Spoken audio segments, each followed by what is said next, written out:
Bueno, volvemos entonces a esta parte de la discusión. Les agradezco mucho a Fernando y Emilio por compartir sus experiencias muy útiles, muy de campo, digamos, muy de la realidad que vivimos en el campo día a día, así que es bien pertinente para discutir. Está abierto entonces el número de teléfono donde pueden hacer todas las preguntas y comentarios que quieran. Algunas ya creo que están llegando, pero los invito a que vayan mandando los mensajes. El teléfono está en la página, están en YouTube, así que seguramente lo tienen ahí disponible. También pueden hacerlas en el chat de YouTube, que también las podemos ir recibiendo de esa forma. Hay una pregunta que dice, a ver si puedo ver quién la realizó. Bueno, pero se la voy leyendo. Dice, ¿cómo se realizó la autovacuna? Es para Emilio. ¿Y cómo diferencian anticuerpos vacunales de los producidos por la infección misma en futuros muestreos?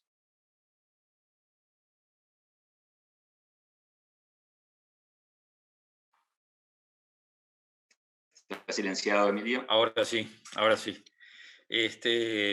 Bueno, lamentablemente no es mucho lo que puedo aportar yo desde ese punto de vista específico, técnico, ¿no? La autovacuna fue realizada por el mismo equipo que hizo el aislamiento. Lo que yo les decía fue encabezado por el doctor Esteban Guerra. Y ahora estamos justamente en la etapa de diseño, evaluar la efectividad de esas vacunas. Lamentablemente no puedo aportar muchas cosas más desde el punto de vista estrictamente técnico. Yo no soy especialista en ese tema, ¿no?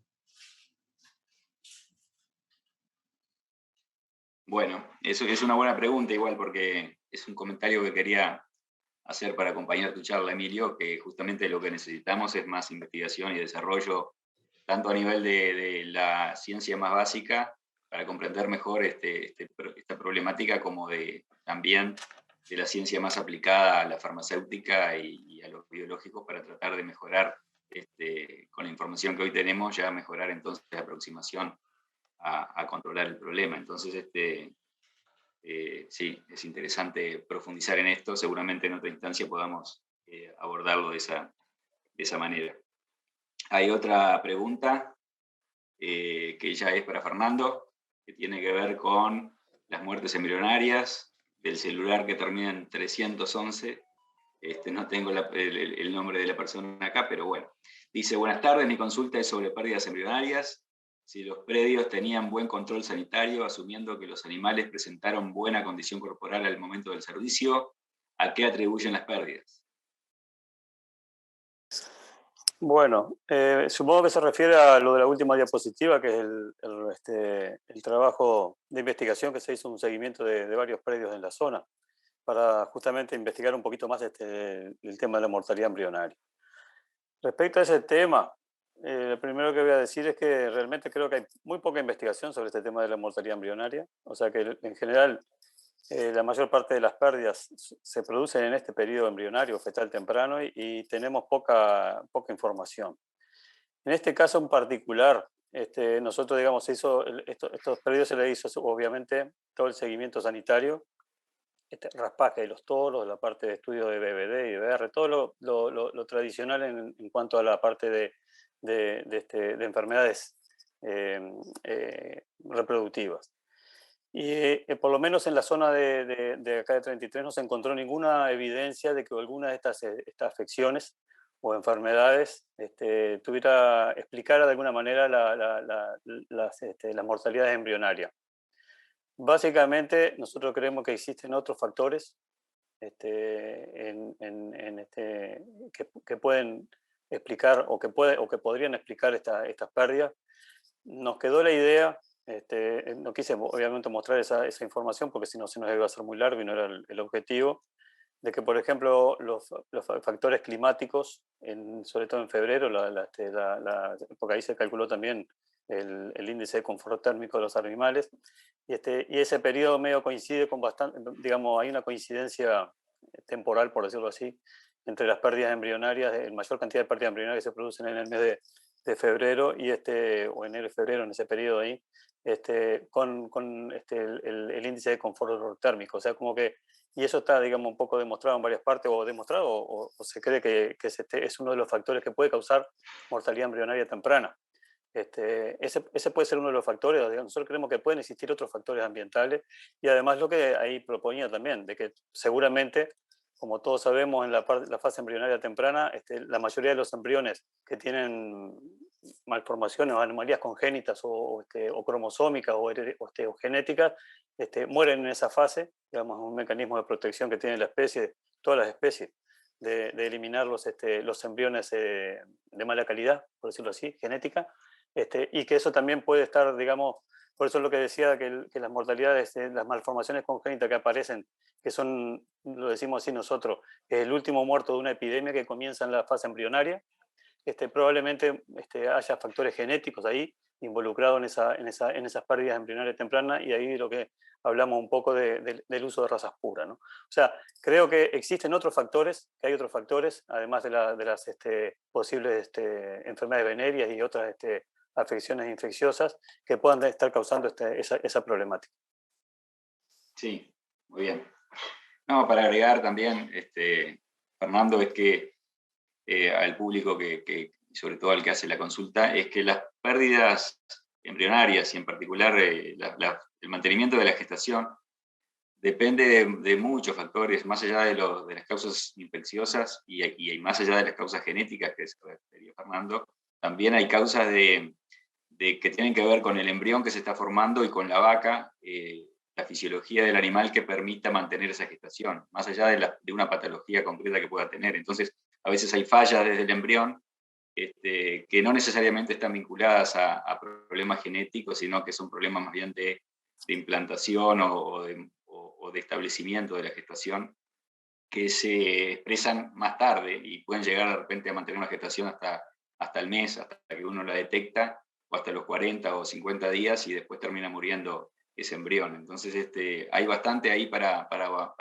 profundizar todavía, que se desconoce, y bueno, que a veces no terminan de ser explicadas. O sea que por ahí también eso tiene que ver.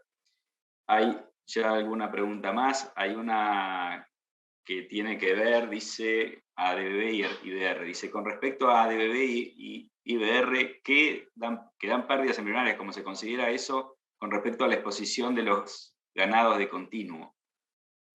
Así lo dice. Y después dice, ¿y cómo se toma con respecto a la alta prevalencia predial? Porque habló de aborto y quisiera saber con respecto a la pérdida embrionaria. Es decir, la pregunta tiene que ver con ADBB e IBR vinculado a las pérdidas embrionarias. Fernando. Bueno, digo, en este caso, que este estudio que se hizo de la parte que les comentaba, este estudio de seguimiento de campo, la parte viral tampoco tuvo un impacto demostrable, por lo menos en cuanto a la mortalidad embrionaria por causas virales. En términos generales, digamos, los problemas virales, como mostrábamos en la experiencia del laboratorio de más de 30 años, es una casuística muy extensa. Esto yo lo quiero resaltar, porque hay pocos laboratorios, en Uruguay ninguno, y pocos laboratorios en otras partes del mundo que tengan una casuística, digamos, o del mundo más próximo al nuestro, una casuística tan extensa. Y en general uno se considera que una casuística de 10 años por lo menos es necesario para tener una idea de lo que está sucediendo en la zona. Y esta casuística es de 30 años. Y en 30 años los problemas virales, obviamente que existen, porque nosotros tenemos registro y tenemos diagnóstico de enfermedades, de malformaciones y de enfermedades, malformaciones por BBD o abortos por BBD. Eso existe en el país, y hay varios, digamos, está demostrado y en todas partes del mundo. Pero nosotros consideramos que, como se mostró en las gráficas, es de importancia muy relativa, muy baja. O sea, de hecho, yo siempre lo digo, porque en general se habla de enfermedades reproductivas como que, digamos, eso de la clasificación, si es reproductiva o no es reproductiva, es una cuestión muy académica que a veces no tiene mucho sentido. Porque en general el virus de diarrea viral y el virus del IBR no son enfermedades reproductivas. Digamos, si uno va al libro de texto, lo va a encontrar el BVD en las enfermedades virales de gastrointestinales y el IBR lo va a encontrar dentro de enfermedades virales del sistema respiratorio. Y no son enfermedades reproductivas. ¿Que puedan causar aborto? Sí.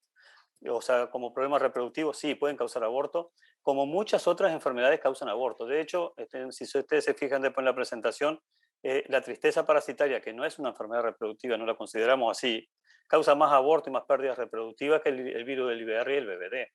O sea, entonces, en este caso no sé bien cuál era la pregunta concreta, pero si es la importancia del virus del BVD y del IBR en las pérdidas embrionarias, nosotros creemos que son, que pueden existir, porque uno puede morir en cualquier fase de la vida, desde el embrión hasta adulto, por cualquier causa, y esos pueden obviamente tener algún efecto, pero no es significativo, desde el punto de vista eh, patológico, desde el punto de vista productivo. Esa es la visión nuestra.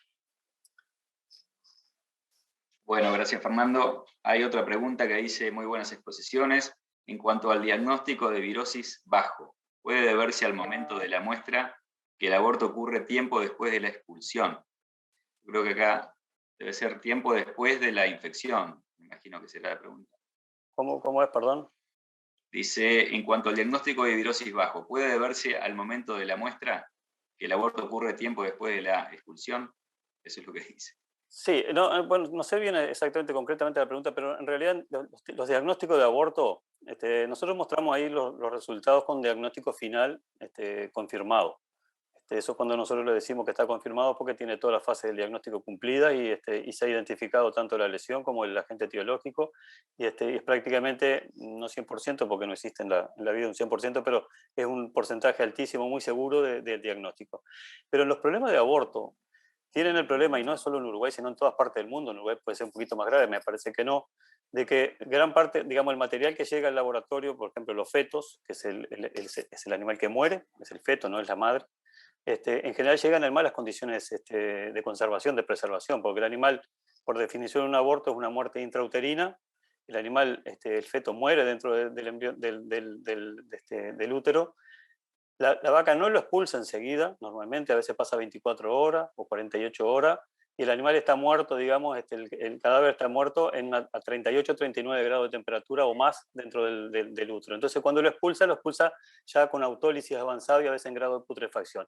Y en esas condiciones es muy difícil, a veces es difícil muchas veces encontrar el agente etiológico, el virus o la bacteria, o encontrar incluso las lesiones que puedan definir la enfermedad. Entonces, en general, en los temas de aborto, los porcentajes de acierto, por decirlo así, de los diagnósticos o de diagnósticos finales son bajos en todas partes del mundo. Aún con las tecnologías más avanzadas, nunca se pasa de un 50 o un 60% en el mejor de los casos de poder alcanzar un diagnóstico final. Y los porcentajes del laboratorio nuestro más o menos andan en ese eje de un 50%, o sea que ese problema de dificultades de diagnosticar los abortos es un problema complicado, y es parte de los problemas reproductivos, es decir, alcanzar un buen diagnóstico a tiempo fracasa en la mitad de los casos, por decirlo así. Bueno, hay varias preguntas más. Vamos a resumir. Hay 3 o 4 que tienen que ver con Neospora. Y dice, por ejemplo, ¿cuáles deberían ser las medidas de manejo referente a neosporosis? Hay alguna otra por acá que dice: ¿cuál sería el control, el tratamiento adecuado para la neosporosis, vacuna, prevención en el manejo? Y bueno, y de vuelta, ¿cuáles deberían ser las medidas de manejo referente a neosporosis? Bueno, esa supongo que para mí esa pregunta, pero esa digamos, vamos a decirlo así, por lo menos yo no sé. O sea, le decimos es una enfermedad emergente, o sea, en nuestra zona, en Uruguay se conoce hace muchos años. Los factores de riesgo que existen, digamos, hay pocos estudios epidemiológicos. Los estudios epidemiológicos que hay son en ganado de leche y son muy pocos también. En ganado de carne, que yo sepa, no existen estudios serológicos, pero estudios de campo que traten de identificar cuáles son los factores de riesgo que provocan la neosporosis. Hay muy pocos. O sea, hay más referencias internacionales, que son ya que yo puse ahí. Los perros, por ejemplo, es uno que está demostrado en todas partes del mundo. En Uruguay, los perros obviamente en campaña están distribuidos en todo el territorio, y están los perros de uno, del propietario, y están los perros del vecino, o sea que los animales están en contacto con las heces de los perros, porque se transmite por ahí la infección en forma prácticamente constante. O sea, ese sería un factor que es lo que explica un poco la prevalencia basal, por decirlo así, de la enfermedad en el país. Y hay otros, digamos, hay otras sospechas que son el tipo de manejo. En general, nosotros hemos notado que esta enfermedad aumenta su incidencia y su prevalencia, su incidencia, sobre todo cuando son más intensivos los predios, o sea, cuando son no tanto en ganadería extensiva, sino en ganadería un poco más intensiva, cuando se manejan los animales en altas dotaciones, ¿no? Con alta carga o con alta densidad animal, con suplementos, etcétera, etcétera. Eso probablemente aumente la transmisión del parásito. En cuanto al tratamiento, no existe. Y en cuanto a la vacuna, no hay vacunas disponibles que sean, creo que en Uruguay no hay ninguna. A nivel internacional se han planteado algunas, pero la eficacia es muy, pero muy baja. O sea que no existen medios de control, es una enfermedad en ese sentido muy frustrante, porque no hay nada para hacer, así nada práctico, digamos, que uno diga, bueno, tendría que hacer esto, esto, esto. Esto es una enfermedad que necesita investigación, no tanto investigación de laboratorio, de hacer genética, de hacer, digamos, necesita una investigación de ir al campo y conocer cuáles son los problemas y los factores que explican de que la enfermedad esté creciendo o esté aumentando en la zona. O sea, no puedo decirle mucho más de cómo controlar este problema.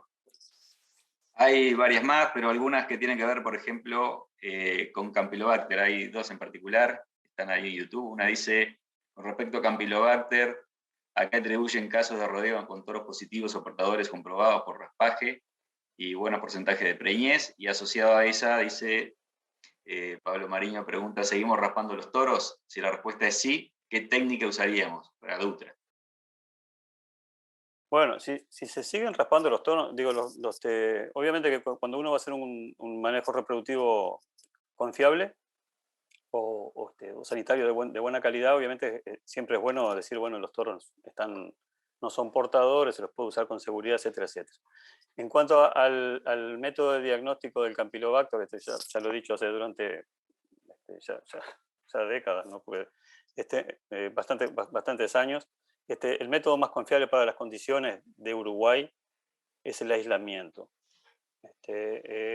Tanto la inmunofluorescencia como el PCR son técnicas que son, estos a veces se confunden, analíticamente son de alta sensibilidad, pero desde el punto de vista del diagnóstico son de baja especificidad diagnóstica, porque la prevalencia de la enfermedad en general es baja y por lo tanto los positivos, muchas veces, en el 50% de los casos son falsos positivos. O sea, la técnica de diagnóstico en el caso de los toros, nosotros recomendamos raspaje y aislamiento, cultivo.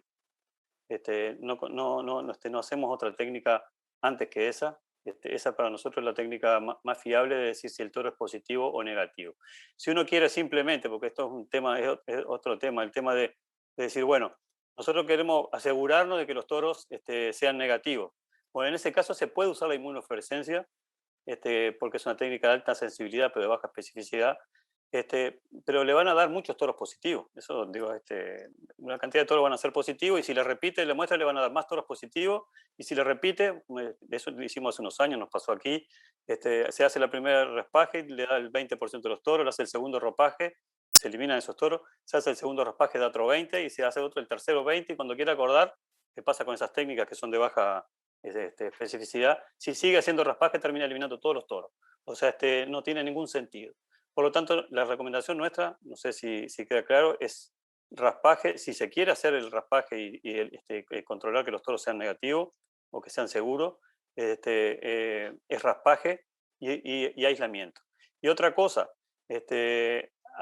digamos, esta es una enfermedad muy antigua, tiene unas cuantas décadas ya conocida y se conocen los métodos de control de esta enfermedad. O sea, por ejemplo, no usar toros viejos, no usar toros de más de 4 o 5 años con vaquillonas. Eso es bastante, digamos, porque el Campylobacter, si aparece el problema de campilobacteriosis, va a aparecer en vaquillonas seguramente, porque es una enfermedad que hace inmunidad. seguramente hace inmunidad. Yo no le quise mostrar todos esos datos que tenemos, datos de seguimiento en las vaquillonas, por el tema del Campylobacter. Pero es una enfermedad que se puede controlar con manejo, y bueno, si hay que hacer, si hay, por alguna razón, Campylobacter, asegurarse de que sí hay o no hay Campylobacter, es con aislamiento la técnica de diagnóstico más segura. Bueno, Graciela, ¿cómo estamos con el tiempo? ¿Quedan 2 minutos más? Entendí la 6. Quedan 2 minutos, o sea que algo rápido. Entonces, Fernando, quedan algunas preguntas para responder. Hay una que dice, una consulta más bien sobre el trabajo que presentaste, dice que vacas eran las de frigorífico, y si eran las abortadas, ¿a cuánto tiempo del aborto se muestreaba? No, de frigorífico creo que no mostramos ninguno. ¿No? No había muestra de frigorífico entonces. No, perdón, No, posiblemente sea... Emilio. Sí, no, fue lo que yo dije. El aislamiento de los abortos es una etapa que esperemos hacerla este año, ¿no? Pero como decía Fernando, no es muy fácil llegar a veces a las vacas simplemente para hacer serología de leptospira, y mucho menos para poder hacer el aislamiento de los abortos, ¿no? Por cuestiones simplemente de manejo. Miren, estos días, por ejemplo, han habido piquitos de aborto en 2 o 3 lugares. En los 3 lugares les he pedido que aparten las vacas, y en ninguno de ellos ya saben cuáles son las vacas, ¿no?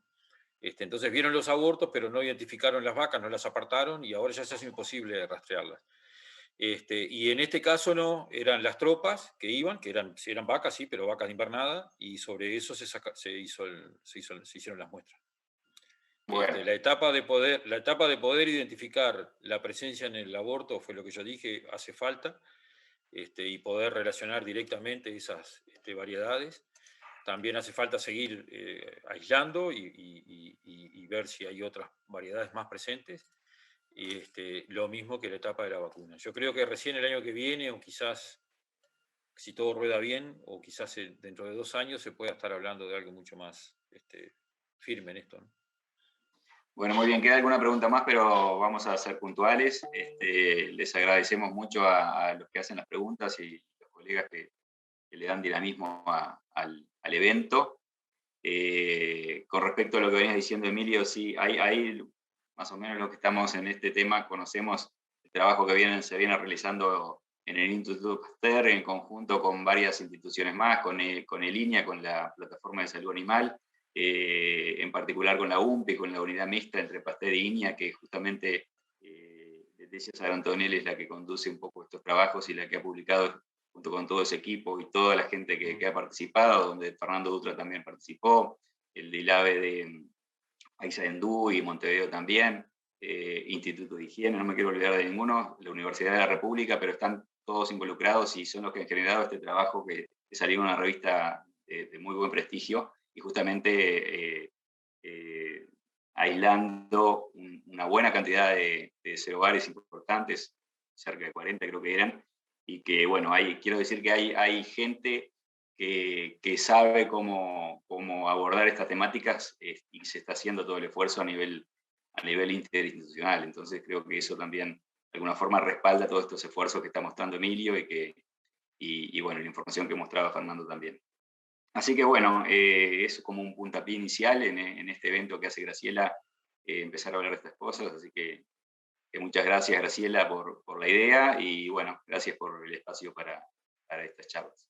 Gracias a todos. Bueno, antes que nada, muchas gracias a los 3 que han colaborado tan fuertemente en este evento, a Fernando Dutra, Emilio Machado y Alejo Menchaca. Creo que de esto se rescata que hay oportunidades y desafíos, ¿no? Oportunidades para investigar más y también para difundir los trabajos que se hacen a nivel académico, más a nivel de campo, a lo mejor.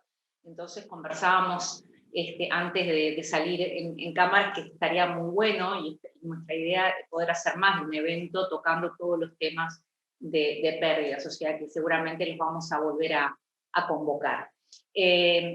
Nosotros tenemos que dar cierre por un tema de la parte práctica. Esto de la virtualidad nos exige los tiempos de cerrar determinada actividad y volver a abrir otra, así que como ustedes saben, 18-15 estamos arrancando con la siguiente jornada, así que para mí fue realmente haber tenido tan prestigiosos veterinarios compartiendo con nosotros sus abordajes. Realmente para mí fue fantástico, ojalá podamos volver a compartir este tipo de reuniones, creo que está en la agenda de todos, así que bueno, nada más. Muchas gracias a los que nos siguieron por YouTube, las preguntas las vamos a tratar de enviar para que se contesten, así que en ese sentido tenemos un deber ahí para hacer entre todos, y bueno, muchísimas gracias, nos vemos 18-15 en un ratito nomás.